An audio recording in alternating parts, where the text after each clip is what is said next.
أعرف لكم السيد كريستوفر برينكلي عمل في نطاق واسع في صناعة المعارض والإشراف عليها خلال الفترة من 1991 إلى 2001. أطلق العديد من المعارض العامة والرئيسية مثل معرض المملكة المتحدة للإلكترونيات الاستهلاكية مع شركة الأخبار ومعارض إمباك، وهذه تعتبر من المعارض المهمة ولها ثقة ملكية في بريطانيا. انخرط الأخ كريستوفر لمدة 4 سنوات في هذه المعارض الامتياز التجاري الوطني، وكمستشار للامتياز تواجد في لندن، ومضى 3 سنوات في تعزيز الامتياز في أوروبا، وأصبح المدير المؤسس لوورد فرينشايز أساسيات في عام 2007 ويقود مكتب الشركة في لندن. Mr. Christopher, I would like to present you to come and do your session, please.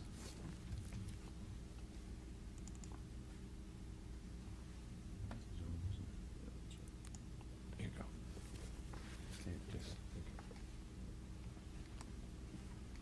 Well, salam alaikum. Salam alaikum. This is the best Arabic I can do. But it's a real joy. In fact, it's more than a joy. It's a pleasure and a privilege to be here today. I've been in franchising about 24 years, and I've presented at events in the Middle East and other parts of the world. But you know you are all pioneers. Your forward-thinking government, your vision, you're saying to your entrepreneurs, let's do franchising right. Let's get the foundations ready. Let's prepare a proper plan. And by the time October comes, this country will know much more about franchising. And then I've been speaking to 1 or 2 people here, and I'm excited because some of you are already looking at franchising seriously. Some of you know nothing at all about it. And when I give my presentation, as we all would, forgive me if I go too fast. Put your hand up, you can't understand, and I'll go more slowly. It is a very basic presentation. It has to be, because if you know nothing about franchising, then you need to understand, as I prepare the slides there for you, what I'm trying to say. And most people, when they hear something, they retain it for no more than 20%. That's always a problem. So these presentations will be available for you afterwards, and liaise with the organizers for that. I'm not very good at standing behind a rostrum, so I think I might just move out here. When you look at a presentation, what do you see? Well, let me look at foundations. It's in big, heavy print because it's meant to be important. These are the basics. If you get them right and understand them, you will have the foundations of a business of almost any kind. But this business, funnily enough, has got a hat on that's called franchising. And there's another text here about, it says very simply, a gateway to business success. There are many ways to business success, but this is a gateway. If I were to tell you that you have a startup business, you start at the beginning, you have your idea, you want to move on, you know what you want, within 6 years you've either failed or you're making a success. About 80% in the UK, certainly, and the West, startup businesses doing things their own way will fail. They will fail. That's a fact. In franchising, the statistics in the West, and certainly in the UK, is that after 5, 6 years, 85% of those businesses will still be trading. It's a particular pleasure for me to talk to you because I'm going to tell you, this young man you see standing here came to Saudi in 1977, which shows how young I am. But I was enthusiastic. I had my brand I wanted to promote. Dubai and Saudi were the places to go. So I went to the first major event in Saudi at that time. Prince Charles was going to open it, and it was called the Saudi British Expo. We were the smallest exhibition in the whole place. I was next to British Leyland, British Aerospace, and British Petroleum. And there was Kit Brinkley on a stand on his own. And Prince Charles came up to me and said, "What do you do?" I was greatly honoured. I learnt a very important lesson there, because when I was asked to stay on 2 more days to do more business, and they said I had to get my flight and go home, guess what? They said, "Come 2 days' time." I said, "I can't." And I lost the business. I was beginning to understand the culture, that if you want to do business, you have to be serious and stay on and do that. And then several years later, by the time I'd been doing that business and I'd been business in the Middle East, building that little business, the winds of change came in. The bank decided to do things differently. I had to change my business track. The companies I was dealing with either didn't work or they failed. There were Italian and German companies I was working with. And I found myself looking at a balance sheet which was changing dramatically. And in one terrible moment, I found myself having to say, I must stop. And when I stopped, it was all that work, all those years later, that I had to wrap up the business. I had to sell it at a vast discount, and I got away with selling it. And then, guess what? I had to start all over again. And at the tender age of whatever it was, just under 50 years of age, I found my way into franchising because I was asked to get involved in an exhibition in Birmingham for the UK's National Franchise Exhibition. And I'm telling you this because if only I had known there was franchising at this standard now, my business wouldn't have failed because I'd have been in a franchise. Because the franchise, as we will start to understand and reveal to you, is not you on your own, it's you with the family of franchising and the franchisor looking after you. I can't stress that importance more than I can now. But let's move on. That way. Right. I said I'd give you simple definitions. What is franchising? Do you know something incredible? We've been in franchising at a mature market in the UK for years and years. And if I went to a party and said to 10 of my friends, and they asked me, what do I do? I'd say, surely you know, I'm in franchising. No, what is franchising? Oh, McDonald's, I know them, and a few other people. 3 out of 10 people in the UK still won't know what franchising is about. And it's not a mystery, it's just because it's not something which people understand easily. But here it is, this is what it is. This is the franchisor. He grants a franchisee the legal rights to use the brand name. Guess what that special word is? It's just there. You cannot buy a franchise. No one can buy a franchise. It's awarded or it's granted by the owner of the brand to the franchisee or to the investor. So I have many people coming up and say, we have $2 million to spend and we'd like to buy. I say, that's a great idea. Do you know what I am? I'm a marriage broker. I don't want to get married. I'm a marriage broker, I say. But I'm a marriage broker in business. I'm bringing together the franchisor investor, and together we're going to make a happy partnership. You can see there, of course, the other things that are provided, the know-how.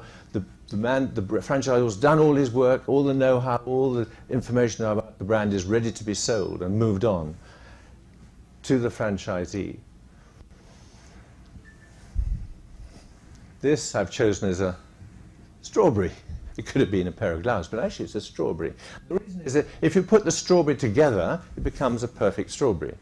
So each half is, the first half is the franchisor who grants the trademarks, the copyright systems, and everything that works in that system to the franchisee. But there's a payment involved, a payment and royalties which have to be paid to the owner of the business. So take the scenario. Here's the franchisor. He's done all his work. We'll be talking about in the final presentation what the franchisor actually will be delivering as his model. But he doesn't do that for nothing. He delivers it to the franchisee, who is the investor, and that investor will have to pay development fees to bring the brand into fruition as he builds his network. And on top of that, the royalties, you might hear them known as MSFs, management service fees. Those are the royalties on all the sales of everything that's sold. Now you may think this is strange. If you hear stories that, well, the brand is the development rights for the franchisee for this particular brand is $250,000. What does that mean? What is that made up of? And I'll be coming to that very briefly in parts of my slide.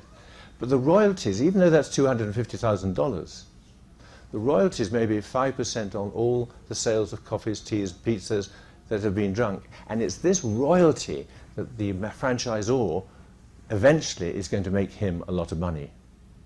If you have 2,000 brands like Subaru, 4,500 brands, They don't have as many brands as that. I hope you pick me up. But if you had 2,500 brands and you were getting 5% of every sale over a period of 10 years, that's a lot of money coming in. That's what the franchisor is looking for. You've probably heard of the 7 pillars of wisdom. Well, there are 4 pillars of franchising. There's nothing magical about this. They're very straightforward.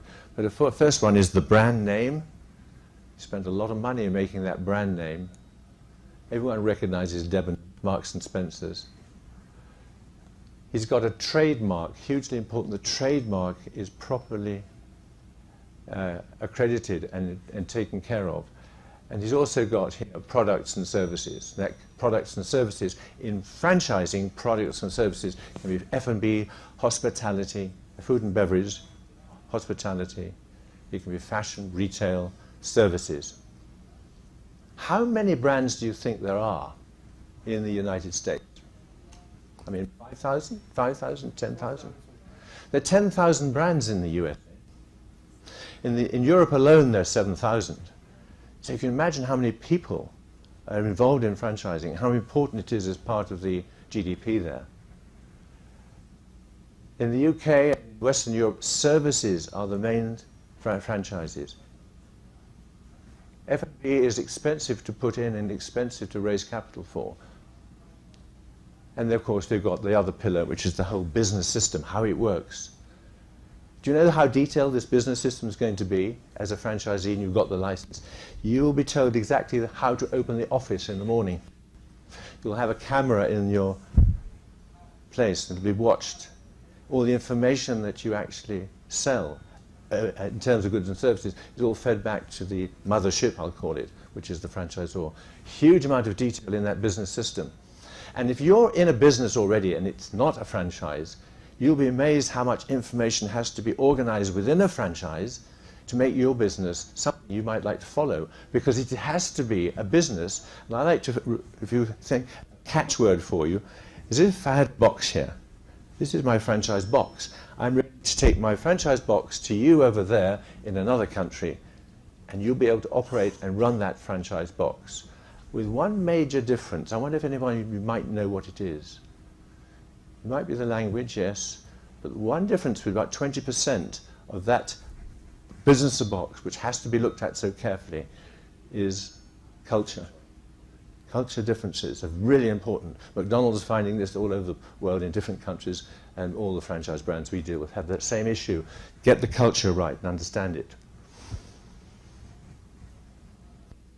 Qualities of the franchisor. The next slide after this is the qualities of the franchisee. Now, I said to you, didn't I, stood over here, didn't I said to you I thought I was a bit of a marriage broker. Are you two going to fall in bed together? Are you going to love each other? It's as serious as that. I was speaking to one franchisor, and he was looking at this very important investor, and I said, have you ever played golf with him? Why should I play golf with him? I said, if you play golf with him, you see how he cheats. Ah, he cheats. Yes, and he swears terribly on the golf course. Is he really the man you want to like? Yeah, he's got a big business. It's great. So you have to be certain, even if you tick all the boxes, this is somebody you're going to be working with in a personal relationship day in, day out. Sometimes we call it the family of franchising. And I'll come back to that point about why it's so important to understand that reasoning. But here are the qualities of the franchisor. He'll have a recognized brand name, Debenhams, right? Marks and Spencer's, and lots of other brand names you'll recognize. He's got an established trademark, recognized all over the world. You can Google it and find out all sorts of things about him. His intellectual property rights, the things that relate to his business which are specifically his, are protected. Protected in a formal legal agreement in those countries in which you're working. I'm amazed when I go to meet some of these investors and they want to buy a brand and they find, hey, that name isn't protected. Northern Iraq was a place I was going to visit, in Erbil. And the guys there said, we're building this shopping mall, please come over, but we want to get a brand called Burger King in. So I rang the Burger King guys up and they said, Burger King to go to Erbil. Where's Erbil? We don't know where Erbil is. Anyway, they all got turbans around their head and they're dangerous people to work with. We don't want to know. He said, but look, we've showed them our plans. We know what we want Burger King there. We're determined to do it. Well, I went back later and I saw they sent me their plans, and there was their shopping mall plans, and there was the place where Burger King was going to go. They copied it exactly. You can do that. They're infringing intellectual property rights, left, right, and centre. The only thing they did was they changed the name. They changed it from Burger King to Burger Queen. That's right, isn't it? We're not selling Burger Kings, we're selling Burger Queens. Well, that's an extraordinary case, but it emphasizes the importance of intellectual property rights. Many brands have a secret ingredient, some of the brands with special sauces and so on, and that's something you might like to look at if you're, as a franchisor. Over here we've got the very simple acid test. Have they really done all their homework? Is it really a brand that's been through the fire and mill, ups and downs? And we're delighted that we've got Mr. Hamdan Al-Baghdad to speak to us today about his development and how he's produced his success. And I'm sure we were talking about ups and downs in his life and the business. So they've reached the end of the learning curve, they're ready to go, and they are committed to success. So those are the sort of qualities you're looking for when you research a franchisor.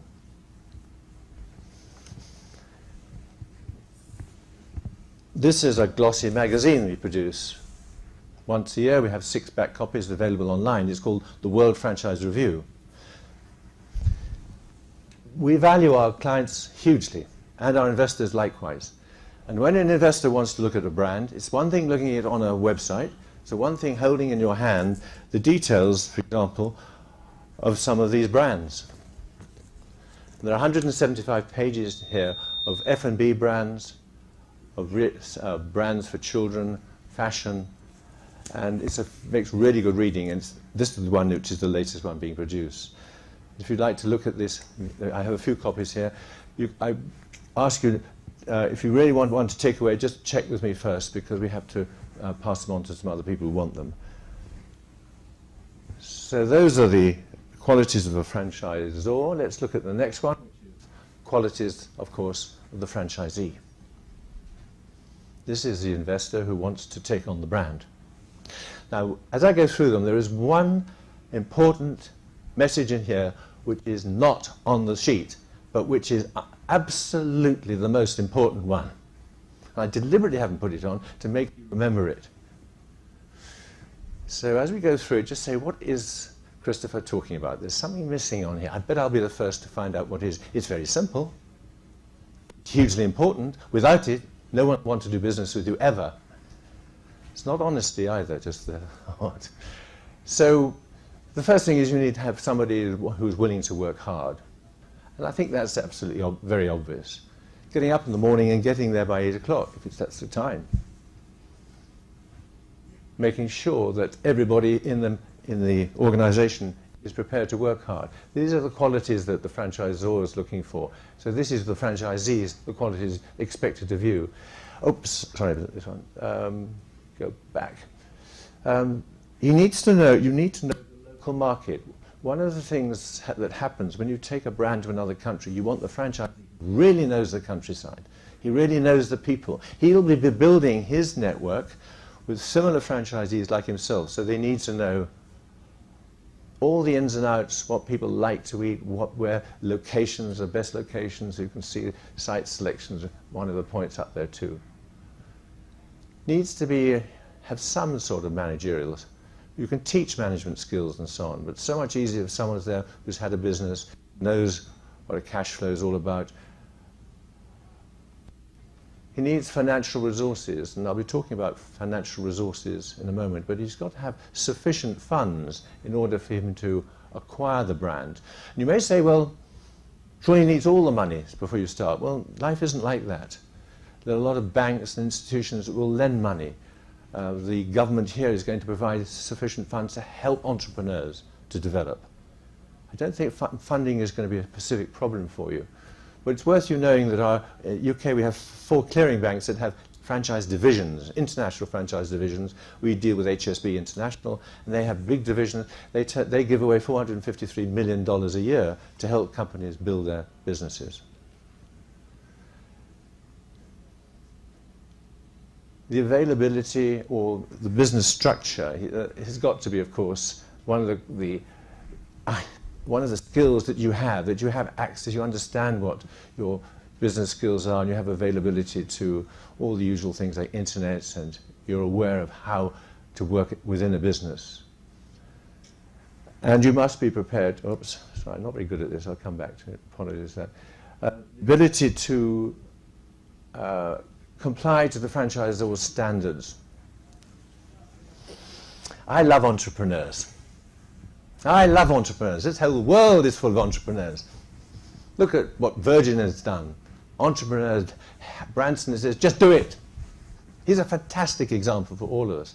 But there's one problem with an entrepreneur. If you're anything like me, I'm a hopeless person to be told what to do. Martin's always trying to keep me in order. I want to do my own thing. And those qualities are fine, and they're to be applauded, and people don't have enough of them. But it's not the ideal quality for a franchisee. I'll tell you why. When the staff come on as a franchisee and they start saying, why don't we change the colour here? And the branding looked much better outside if it was red. And you know, the signs should be bigger. And what about the menu? Let's change the menu. Gosh, I don't think anybody likes that particular food. And they start being difficult. They want to have their own IT set up because it will work quicker. Those sort of people who are entrepreneurs are not the sort of people the franchisor wants. He wants not sheep. He wants people who are self-employed, are passionate about their business, and they want to work with that brand to build it. And the business in the box needs to grow and grow and grow as the mothership shows itself. He wants to be like them. So he's got to be compliant. And then the final thing is he's got to be committed to success. That's real commitment. Sharing the problems with the franchisor, trying to help him get things right. Most franchisors that work big franchises, they have constant meetings. They take people away on holiday to different places of the world, all together as a family, to meet and listen to each other. What can we do to make it better? Now, anyone would like to know, and I've used the word once, what is the big word that's missing there? What is the quality of a franchisee, investor? It's to do with love. He's got to love the brand. Absolutely no hope at all. Unless he loves that brand, you will fail. Why? Because he's got to be passionate about it. He wants to have his brand, which is the best brand in the world. That's what gets him up in the morning. He's excited by it. But this is not his brand. No, but it's a very good point. It's the business in the box which you're investing in as a franchisee. Because we'll talk about finances at the end of the day. But because it's so important, that's why you want to be on board. And it's the acid test when you talk to people. Why do you want to choose that brand or that one or that one? He said, I've eaten at that restaurant. I like it enormously. It's my favorite food. Or I like this particular brand because of other reasons. I'm telling that because it's important. It's not the most important thing to stop you having the right people. But when you're interviewing staff, just say, why do you really? I think your staff are amazing. I love that. I love this particular hotel. Everybody is so well trained. We'll always go to that particular brand of hotels because of the service. Because everyone in the staff, from the lifts and all over the place, are polite and efficient. It's a very important point, and I haven't put it on there, but it's important to have a look at. We're sort of coming towards the end, but we have something here called franchise fees. There's always money involved in all this.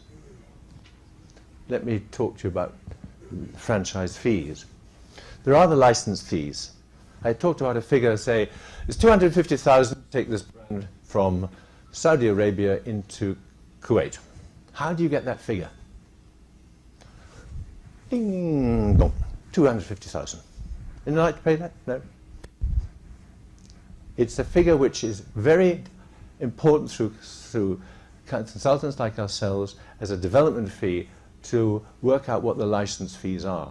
But just in simple terms, if a license fee for a single unit is $10,000 and you want to roll out 10 units, then the value of those 10 times 10 is 100,000.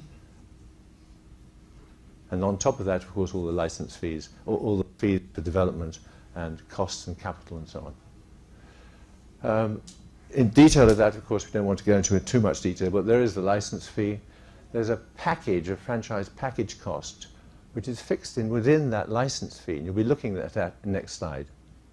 There's a management services fees. Do you remember I said that? That's at 1 or 2% royalty or 5% royalty. There's also a marketing levy. We want to make sure the franchise goes on publicizing and not sitting back and thinking after 6 months we don't need to publicize the brand. And so marketing levy is part of the agreement. So it's not a tax. It just makes the franchisee go on in the revenue every month. And that can be a lump sum figure or it can be a percentage of the revenues. And then finally there's a store opening fee. Those particular fees are when you come as a franchisee investor that you're going to be looking at and talking about in the agreement. And the store opening fee is obviously where there's a lot of expense as we do publicity and opening costs and so on. I'm now going to talk to you about the final fibre thought at the end of it, is just to look at the franchise package. What do you get when you buy a franchise? Did I say you buy a franchise? When you're awarded a franchise, what are you expecting from the franchisor, the mothership I call it? Well, you want to know how it works. And this is the difference between a license and a franchise. A license is never going to teach you how your business works. Franchising is a family. We take you under our wing. We tell you everything you need to know. I mean, absolutely everything. There are no excuses not to know. Every part of the menu is written down. How the loos should be cleaned. I think this is exciting. I think it's not stamping down on making it look difficult. It's really encouragement that you can go in and get initial training, you can get ongoing training, initial support to get started.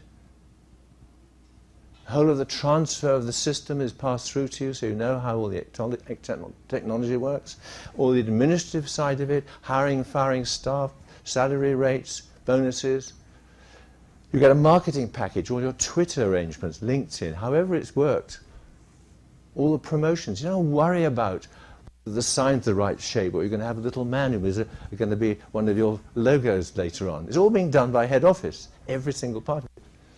And then the information technology package is important because there's so much in information technology going on at the moment. And the changes are moving so fast that you've got to keep at the cutting edge. And then there are designs and layouts. Can you imagine how much work is involved in setting up in a big shopping mall, a 600-seater pizza brand? Every part, from deducting the fit-outs and the layouts and electrics, kitchens, everything has got to be done, and that's in the package, very detailed. There's help with site assistant, which is the best location.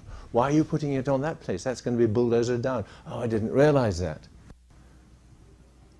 And then the launch assistant, the launch when you launch a new brand. So you're not on your own. You're standing with the press as you start your first venture out. So that's quite a lot in the franchise package, reflected, of course, in the license you'll be going to pay. But isn't it exciting that that's all provided for you? Do you remember what I said when I started off my own little business? I had to do everything myself, every single thing. And I wish there was a brand I could have jumped into, paid my way, and within 4 to 5 years, probably selling that brand and moving on and doing another one, or expanding my network. This is why I'm excited today. This is what I said to you. You're doing it the right way. You're starting with the basics and getting it right. So that concludes my short presentation. I hope I haven't been too long. I hope I haven't spoken too fast, because I get excited as I go on. And I just want to thank you very much and ask if there are a few questions. Martin. Yeah. There may be 10,000. There may be 10,000. Oh, I see. Martin's quite right. Martin ticks me off, you see. He lives in the US, I don't know. There may be 10,000 brands in the US, but there may be 4,000 franchise brands. Yeah. That's what you said. Yeah, yes. And you know, in the US, if you come to 21, hey, son, here's your franchise. And they'll sell them a franchise to your son, a business ready to go and work. And in the UK, we don't do that. Any sort of questions you want to ask? I hope that was interesting. Yeah.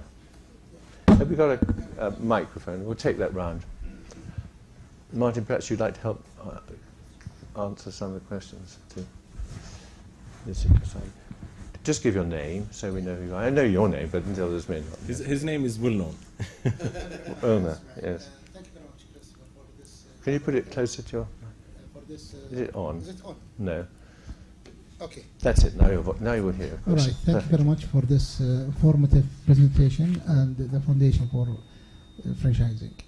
You mentioned a very important fact is that franchisee, I do need entrepreneurs to be as franchisees.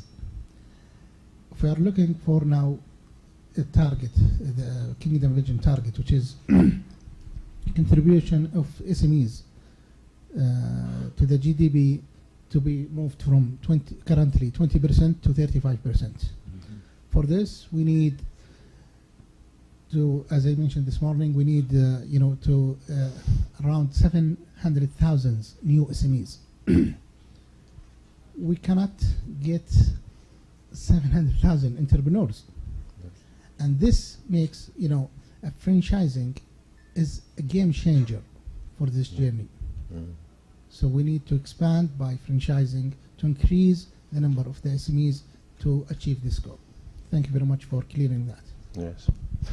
It's an impressive target, isn't it? Yeah. The only thing in this life is you have to put one step forward.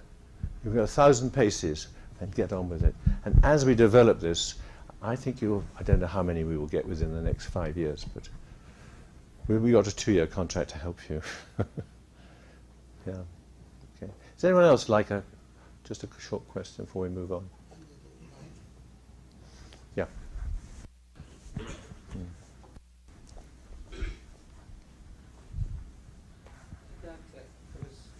Yes.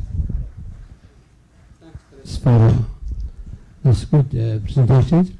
I would like if you mention more about the advantage and disadvantage of the franchising to the audience. Yes, come up, please. Yeah. Good morning.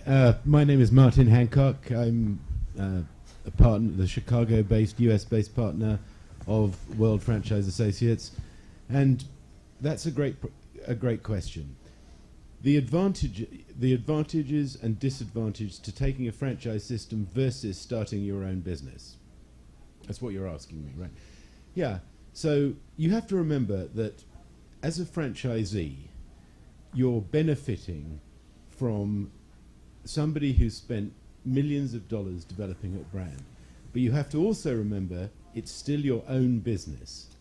So you have to have the entrepreneurial drive, but you don't have nearly the risk that you take if you start your own business, because somebody's tried it, somebody's tested it.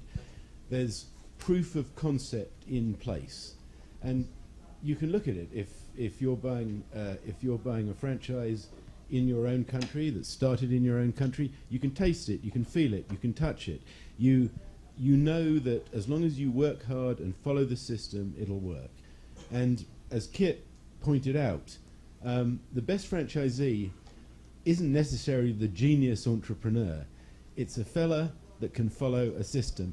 And to Abdul Rahman's point, there aren't 700,000 entrepreneurs, but there are a lot of people here who can follow a system. And if you're risk averse, this is a fantastic way for you to go. Did that answer your question, sir? The disadvantage is obviously you're controlled, you're paying a royalty, you're paying an upfront fee, you don't have quite as much space to express your own personality in the business. But there's only one question you really need to ask yourself if you're buying a franchise. Could I do this myself for what I'm paying in fees and royalties? And if the answer is yes, walk away. Franchise is no good. I mean, maybe a good franchise, but that's a key question you have to ask yourself, because in the end, it's your business operating under somebody else's umbrella. And maybe also some problems haven't. You just mentioned if somebody, let's say one franchisee, make a mistake, the other franchisees.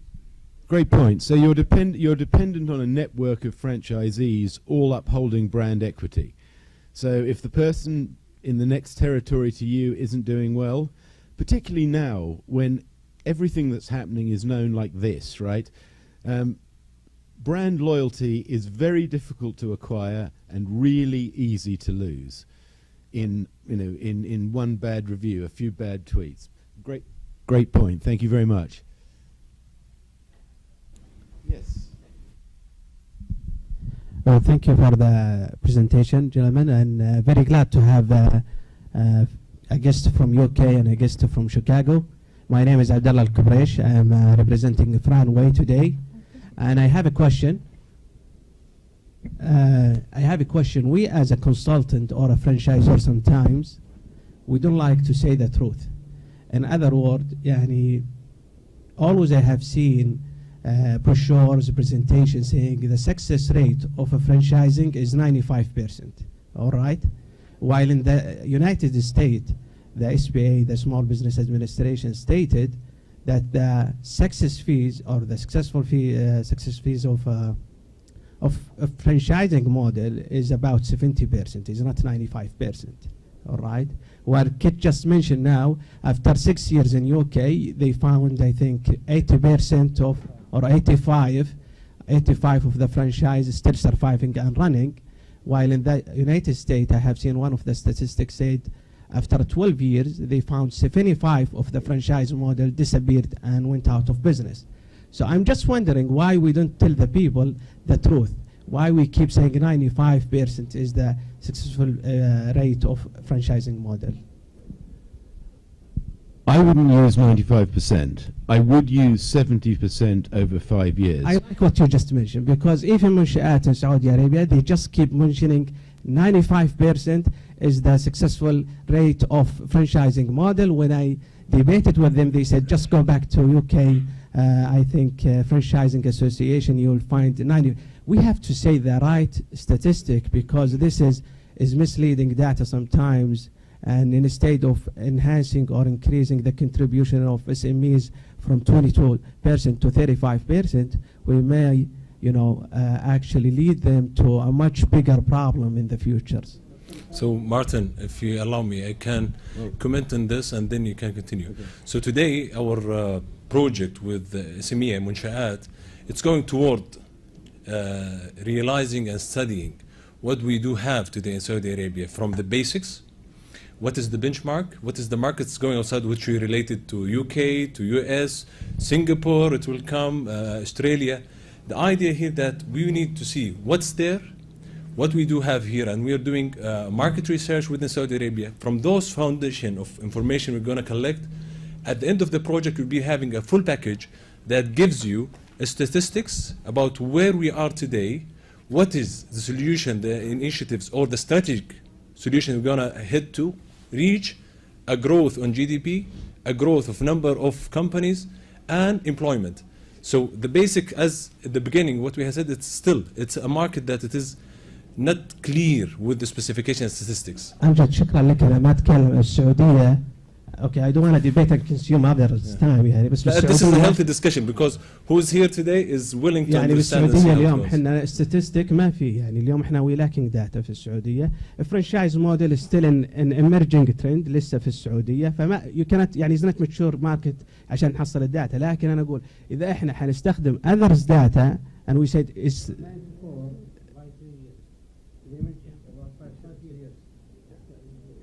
احنا لما ناخذ if you allow me, if we're looking at franchise model, ابو ابراهيم تسمح لي بس, if we're looking for a franchise model, we're looking for the sustainability of business. We're not looking for a short-term plan. Me as a franchisee, I want to enjoy the 10 years journey. It's not only 3 years journey. So don't show me the data that fits your purpose as a franchisor or as a consultant.